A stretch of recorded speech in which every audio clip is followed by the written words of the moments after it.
আউযুবিল্লাহি মিনাশ শাইতানির রাজিম বিসমিল্লাহির রহমানির রহিম। এদিকে একটু আগে আসো। এই দেখা যাচ্ছে এই বাতিটা হচ্ছে ইঞ্জিনের সিক বাতি। ঠিক আছে? এটা হচ্ছে মোবিল বাতি। আর ইঞ্জিনের সিগন্যাল বাতি আরেকটা হচ্ছে ডায়নামার বাতি। কি বাতি? ডায়নামার বাতি। এটা হচ্ছে ব্যাটারির মতো দেখা যায়, এটা হচ্ছে ডায়নামার বাতি। এটা হচ্ছে মোবিল বাতি, ওটা হচ্ছে ইঞ্জিনের সিক বাতি। হ্যাঁ? আর হচ্ছে এটা হচ্ছে সি। হ্যাঁ? সি তে কুল, এইচ তে হিট। কি? তাহলে এখানে আমরা এই মিটারটা গাড়ি যখন চালাবো তখন আমরা কিন্তু ফলো করব। ঠিক আছে? দেখা যাচ্ছে দেখো লড়তিছে না এই বাতিটা? হ্যাঁ, লড়তিছে না? এই যে এই সিগন্যালটা। তাহলে আমরা সি তে কি? কুল, এইচ তে হট। তাহলে আমরা এই জিনিসটা আমরা খেয়াল রাখবো, যখন ইঞ্জিন ওভারহিট হবে। ইঞ্জিন কি হবে? ওভারহিট হবে। এখন উপরতে ফলো করো। ইঞ্জিন ওভারহিট হলে আমরা এই জিনিসটা ফলো রাখবো যে কাঁটাটা যখন এই মধ্যিকার দাগ পার হয়ে যখন উপরে উঠবে, হ্যাঁ, তখন আমাদের ইঞ্জিনটা পাশে যাতে ভালো একটা জায়গা দেখে আমাদের বন্ধ করতে হবে। কি করতে হবে? ভালো একটা জায়গা দেখে আমরা পজিশন দিয়ে গাড়িটা দাঁড় করে ইঞ্জিনের দেখবো কোথায় প্রবলেম হলো। তাহলে এখানে দেখা যাচ্ছে হয়তো বা রেডিয়েটরে পানি নাই। হ্যাঁ, নাহলে হিট হলো কেন? ইঞ্জিন হিট হওয়ার একটাই মূল উদ্দেশ্য যে রেডিয়েটরে পানি না থাকা কারণ হলো ইঞ্জিন সিজ করার লক্ষণ। তখন আমাদের কি করতে হবে? ইঞ্জিন বোনাট আলোক করে আমাদের চেক করতে হবে। হ্যাঁ, তাহলে আমরা যখন চেক করব তখন দেখবো যে ইঞ্জিনটা হিট হলো কেন। তারপর আমরা রেডিয়েটরে পানি টানি দিব, পানি টানি দিয়ে চেক করব। হ্যাঁ, না চেক করলে ইঞ্জিন সিজ করবে। আমরা যদি এই হালে যদি আমরা গাড়ি চালাই, কালকে যেরকম আমাদের গাড়ি একটা অ্যাক্সিডেন্ট হয়ে গেল। যে গাড়ি চালাচ্ছে, গাড়িতে মনে করো গান বাজতেছে। হ্যাঁ, যাত্রীরাও নাচতেছে, তার সঙ্গে আমরা মানে কেরাও নাচতেছি। হ্যাঁ, নাচার পর দেখা যাচ্ছে যে ইঞ্জিন আমাদের হিট হয়ে গেছে, ওভার হিট হয়ে গেছে। আমরা মিটার ফলো না করে গাড়ি চালাই, গাড়ি ইঞ্জিন সিজ করলো। বন্ধ করো আবার।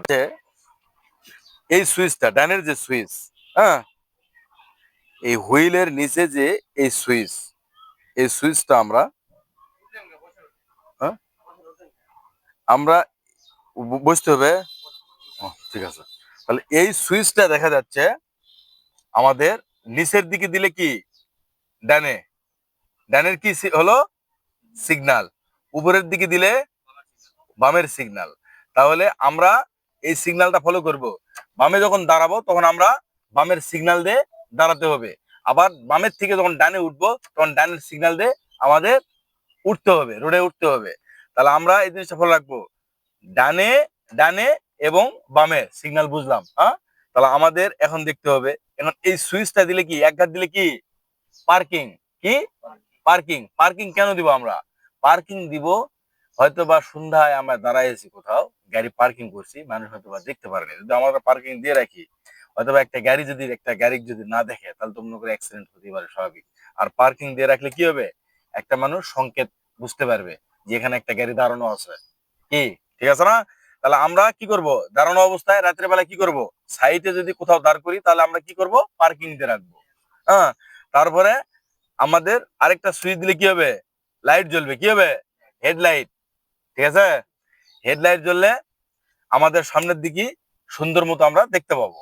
তো তাহলে আমাদের এখন দেখা যাচ্ছে একটা ঘাট দিলে কি? পার্কিং। সুইচ দিলে কি? পার্কিং।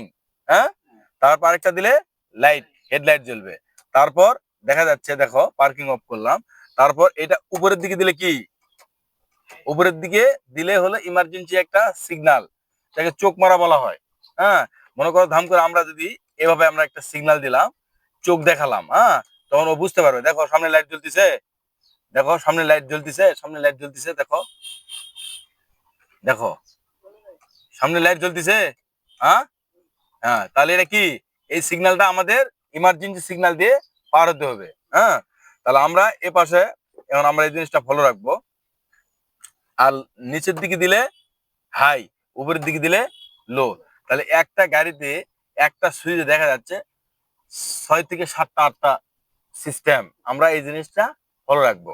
হ্যাঁ, তাহলে আমরা সিগন্যাল বুঝলাম, পার্কিং বুঝলাম। হ্যাঁ, তাহলে আমরা এই জিনিসগুলা, হেডলাইট কিভাবে দিতে হবে, এই জিনিসগুলো আমাদের অবশ্যই গুরুত্বপূর্ণ জিনিস। আমরা যদি রাত্রেবেলা গাড়ি রাখলাম, রাখে যদি পার্কিং না করতে পারি, পার্কিং কিভাবে করতে হবে এই জিনিসটা না বুঝতে পারলে আমাদের সমস্যা, আমাদের এই জিনিসটা জানতে হবে। এই বলে এখান থেকে কথা শেষ করলাম। বন্ধ করো।